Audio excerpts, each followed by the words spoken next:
Lieutenant colonel Nilavan. 6 அடி உயரம். ஒருமுறை பார்த்தால் மறுமுறை பேசத் தூண்டும் எடுப்பான தோற்றம். கள்ளம் கபடமற்ற சிரிப்பு. அரசியல் தெளிவுமிக்க அவன் பேச்சு. படையியல் காயில் நகர்த்தலில் அவனுக்கிருந்த திறன். மக்களுள் இறங்கி அவர்களின் வாழ்வியலை உயர்த்த அவன் உழைத்த உழைப்பு என்றும் மறக்க முடியாத ஒருவன் Nilavan. Albert Thangaraja Denzil Denesco. Jaffna புனித பத்திரியார் கல்லூரியின் கல்வி பொதுத்தராதர சாதாரண மாணவன். அதற்கு முன்னர் வெற்றிலைக்கணி ரோமன் கத்தோலிக்க பாடசாலை மற்றும் வெற்றிலைக்கணி பரமேஸ்வரா வித்தியாலயம் ஆகிய பாடசாலைகளில் தனது ஆரம்ப கல்வியை கற்றுள்ளார். இதன் பின்னர் சிங்களப்படை மேற்கொண்ட ரிவிரச படை நடவடிக்கை காரணமாக இடம்பெயர்ந்து இணைப்பாலையில் வசித்து வந்தார். அந்த தருணத்தில் தேசம் விடுத்த அழைப்பை ஏற்று தாய் நாட்டுக்குரிய கடமையை செய்வதற்காக 1997 ஆண்டு விடுதலை அமைப்பிலே இணைந்து கொண்டார்.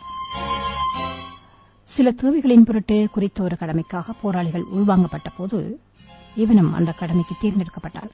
இம்ரான் பாண்டியன் படையணிக்கு தெரிவு செய்யப்பட்டார். கௌதமன் 2 இவனது தொடக்க பயிற்சி முகாம். ஏறக்குறைய 6 மாதங்கள் தனது அடிப்படை பயிற்சியை நிறைவு செய்தவன் மாறன் என்ற பெயரோடு வெளியேறுகிறார். அடிப்படை பயிற்சி முகாமை பொறுத்தவரை எந்த போராளிக்கும் அது ஒரு புது அனுபவம். மாறனும் இதற்கு விதிவிலக்கானவன் அல்ல. இருந்தபோதிலும் இவன் நிற்கும் இடத்தில் ஒரு கூட்டமே இருக்கும். கடுமையான பயிற்சிகளை பெற்று சோர்வடைந்து ஓய்வாக இருக்கின்ற பொழுது இவன் கூறும் நகைச்சுவைகள் மற்றும் மற்றவர்களை ஊக்கப்படுத்தும் பேச்சுக்கள் என்பன போராளிகளுக்கு சோர்வை களைந்து புதுத்தென்பை ஊட்டும் சிரிப்பொலிகள். அந்த இடத்தில் மௌனமே கலையும். எந்த போராளிக்கு சுயினம் என்றால் தாயாக தந்தையாக நின்ற அந்த போராளியை பராமரிப்பவன்.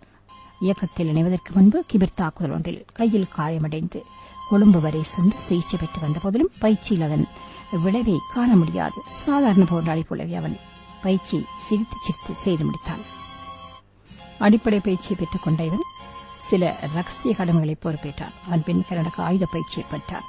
கனடக ஆயுத பயிற்சியை பெற்றுக் கொண்ட இவன் 2000 ஆண்டு ஓய்வதிகள் 4 நடவடிக்கையில் இத்தாவில் பகுதியில், 2000 ஆண்டு கண்டல் பகுதியில் மற்றும் நாகர்கோயில் பகுதி, கிளாலி பகுதி, நாகர்கோயில் இப்படி தொடர்ந்து எதிரியின் நலன்களை சிதைத்து தனது ஆயுதத்தால் எதிரியை சிதறடித்து ஓய்வதிகள் 4 நடவடிக்கைக்கு பலம் சேர்த்தவன்.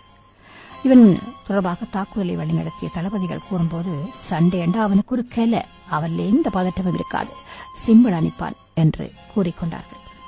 சண்டை முடிவுற்றதும் பிந்தல பணி சிலவற்றுக்காக எடுக்கப்பட்ட பொழுது தனது சில விண்ணப்பங்களை போராளிகளோடும் பொறுப்பாளர்களோடும் பகிர்ந்து கொண்டான். அதாவது கடற்படை அணிக்கு செல்ல வேண்டும் என்ற ஆசையை தெரியப்படுத்தினான்.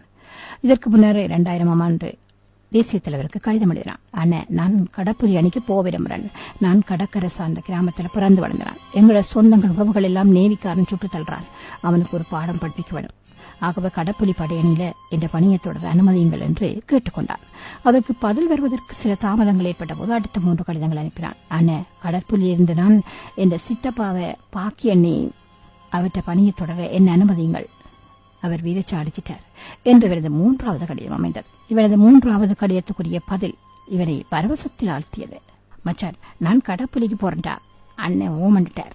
இருந்த பேரன் ஆமிய ஒரு கை பார்த்து தான் மாறன் திரும்பி வருவன் என்று ஒரு போராளியிடம் மகிழ்வோடு கூறினான்.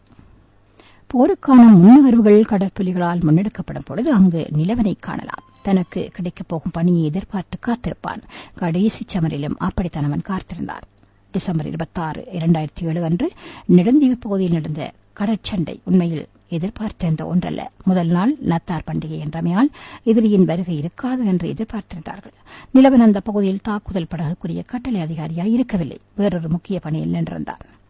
25ஆம் நாள் இரவு முகாமே கலகலப்பாக இருந்தது.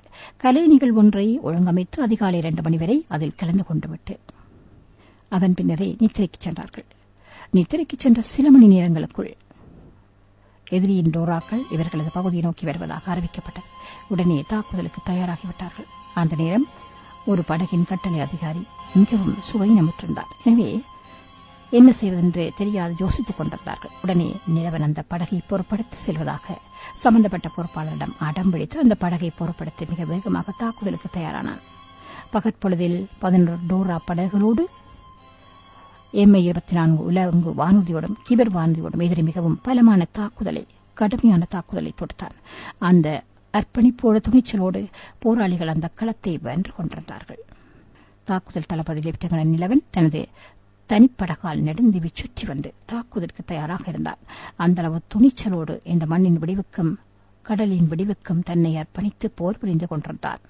ஒரு டோரா அடித்து மூழ்கடிக்க வேண்டும் என்று 2 அடித்து மிக மோசமாக சேதமாக்கப்படுகிறது.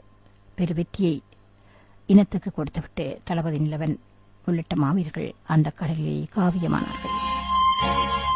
இந்த நேரத்திலும் இந்த வகையான பணியினை கொடுத்தாலும் சலிப்பின்றி நேர்த்தியான முறையில் திறம்பட தன் நம்பிக்கையோடு செயற்படும் பல்துறை ஆளுமைமிக்க போராளி லெப்டினன்ட் கர்னல் நிலவன்.